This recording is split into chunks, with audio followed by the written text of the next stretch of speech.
Salam sehat buat kita semua. Saya Indra Lestari Silalahi akan melanjutkan pembahasan teman saya yang sebelumnya tentang fungsi pajak budgeter. Kali ini saya akan menjelaskan tentang fungsi pajak yang kedua, yaitu fungsi pajak reguleren atau fungsi pajak mengatur. Fungsi pajak mengatur merupakan fungsi pajak sebagai alat untuk melaksanakan atau mengatur kebijakan negara dalam lapangan sosial, ekonomi, politik, dan tujuan tertentu lainnya. Sebagai contoh, dalam rangka melindungi produksi dalam negeri, pemerintah menetapkan biaya masuk yang tinggi atau pajak yang tinggi terhadap produk-produk luar negeri. Pajak impor dinaikkan oleh pemerintah untuk mengurangi sifat konsumtif masyarakat Indonesia terhadap penggunaan barang-barang luar negeri dan menggalakkan sifat memakai produk sendiri,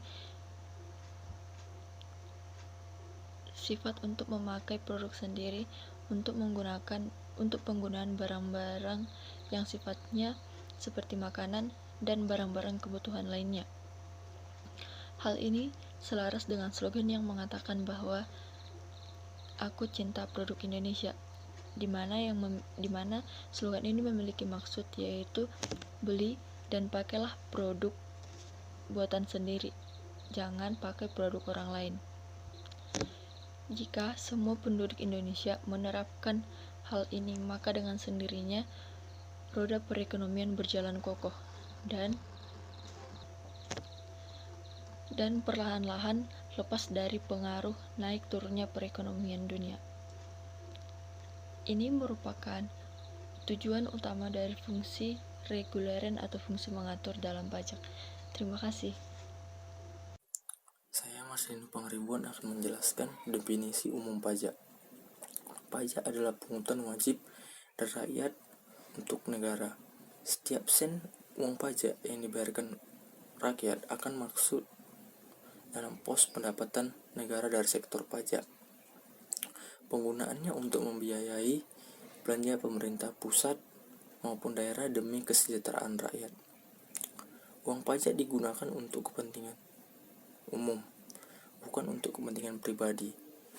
Pajak merupakan salah satu sumber dana pemerintah untuk mendanai pembangunan di pusat maupun di daerah, seperti membangun fasilitas umum, membiayai anggaran kesehatan dan pendidikan, dan kegiatan produktif lainnya.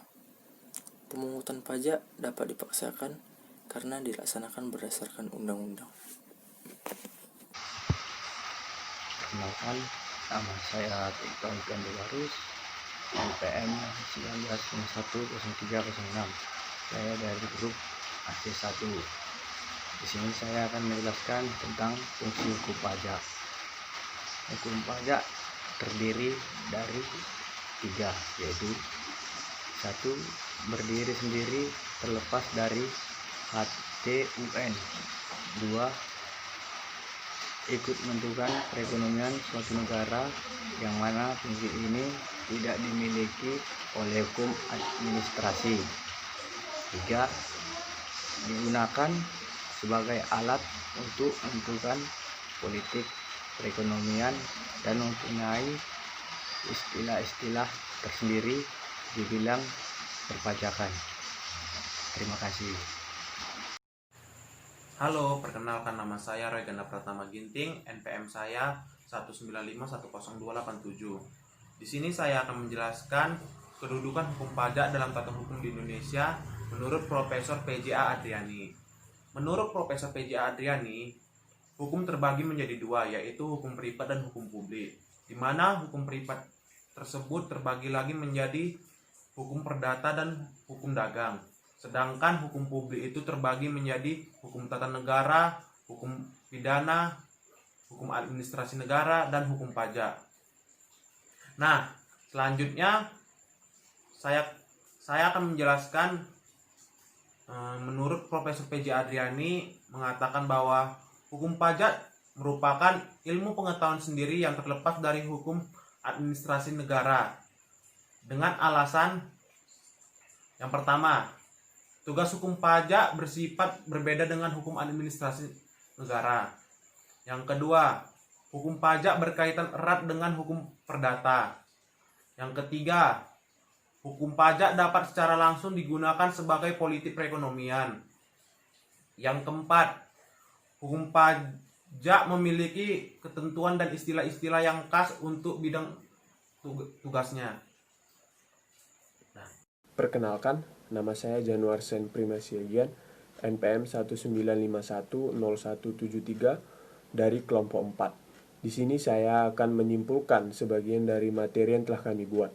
Kesimpulan yang dapat kami ambil adalah hukum pajak atau hukum fiskal adalah sekelumpulan peraturan yang mengatur hak dan kewajiban serta hubungan antara wajib pajak dan pemerintah selaku pemungut pajak. Selanjutnya, pengertian pajak menurut pasal 1 ayat 1 UU KUP nomor 28 tahun 2007, yaitu pajak adalah kontribusi wajib kepada negara yang terutang oleh orang pribadi atau badan yang bersifat memaksa berdasarkan undang-undang dengan tidak mendapatkan imbalan secara langsung dan digunakan keperluan negara bagi sebesar-besarnya kemakmuran rakyat. Ya, baik, sekian dari kesimpulan yang bisa kami ambil dari materi kami.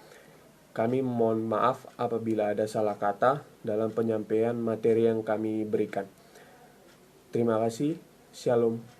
Nama saya Marcel Joani Sibarani, NPM 19510193. Saya akan menjelaskan dasar hukum pajak menurut sila kelima.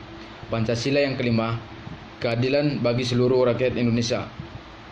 Asas keadilan dalam hukum pajak tercermin dalam ketentuan bahwa tidak semua warga negara sebagai wajib pajak.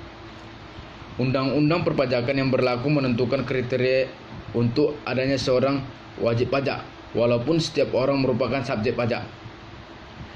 Demikian juga halnya bahwa terhadap wajib pajak dengan penghasilan yang sama tidak berarti dikenakan tarif pajak yang sama. Sekian dari Perkenalkan, nama saya Marcelio Nathanael Panggabean. Saya akan menjelaskan tentang dasar hukum sila kelima dalam hukum pajak. Perwujudan asas keadilan dan pemungutan pajak dilakukan melalui penyempurnaan Undang-Undang Perpajakan. Contoh, penjelasan umum Undang-Undang Nomor 17 tentang pajak penghasilan.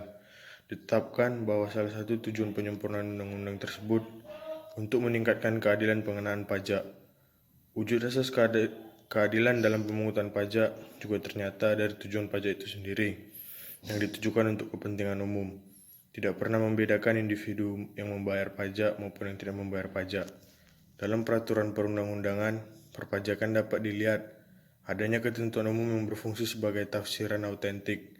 Demikian juga disediakannya saran bagi pajak untuk memperoleh keadilan sebagai akibat tindakan dan perbuatan aparat perpajakan. Salam sehat untuk kita semua. Nama saya Hendy Pebi Melisa dari kelompok 4. Di sini saya akan menjelaskan pokok-pokok apa saja yang kami bahas dalam presentasi kali ini. Kami sebagai kelompok 4 akan menjelaskan mengenai pengertian hukum pajak secara umum, fungsi hukum pajak, dan kedudukan hukum pajak dalam tata hukum nasional menurut PJA Andriani, dasar hukum pajak menurut sila kelima, serta fungsi pajak yang terbagi dua, yaitu yang pertama, fungsi budgeteer, dan yang kedua, fungsi regulelen, yang akan dijelaskan lebih rinci oleh teman-teman kelompok 4. Untuk lebih jelasnya, mari kita simak penjelasan dari teman-teman kelompok 4. Terima kasih. Perkenalkan, nama saya Lydia Tamara dari kelompok 4. Di sini saya akan menjelaskan pengertian pajak menurut undang-undang. Dalam Undang-Undang Nomor 28 Tahun 2007 menjelaskan bahwa pajak adalah kewajiban seorang masyarakat atau badan kepada negara yang bersifat memaksa dan digunakan untuk kepentingan negara sebesar-besarnya. Dari definisi di atas dapat disimpulkan bahwa perpajakan merupakan kontribusi yang harus dilaksanakan wajib pajak dan merupakan hal yang penting bagi pebisnis untuk membuat perencanaan bisnis, baik bisnis maupun perorangan. Nama saya Edi Suranta Ginting, NPM 19510117. Baik, saya akan menjelaskan fungsi pajak, yaitu fungsi budgeter. Fungsi budgeter merupakan fungsi utama pajak dan fungsi fiskal, yaitu di mana pajak dipergunakan sebagai alat untuk memasukkan dana secara optimal ke kas negara berdasarkan undang-undang perpajakan yang berlaku. Yang dimaksud dengan memasukkan kas secara optimal yaitu jangan sampai ada wajib pajak atau subjek pajak yang tidak membayar kewajiban pajaknya. Jangan sampai ada wajib pajak yang tidak melaporkan objek pajaknya kepada Fiskus. Yang ketiga, jangan sampai ada objek pajak dari pengamatan dan perhitungan Fiskus yang terlepas. Dengan demikian, maka optimalisasi pemasukan dana ke kas negara tercipta atas usaha wajib pajak Fiskus. Sekian dan terima kasih.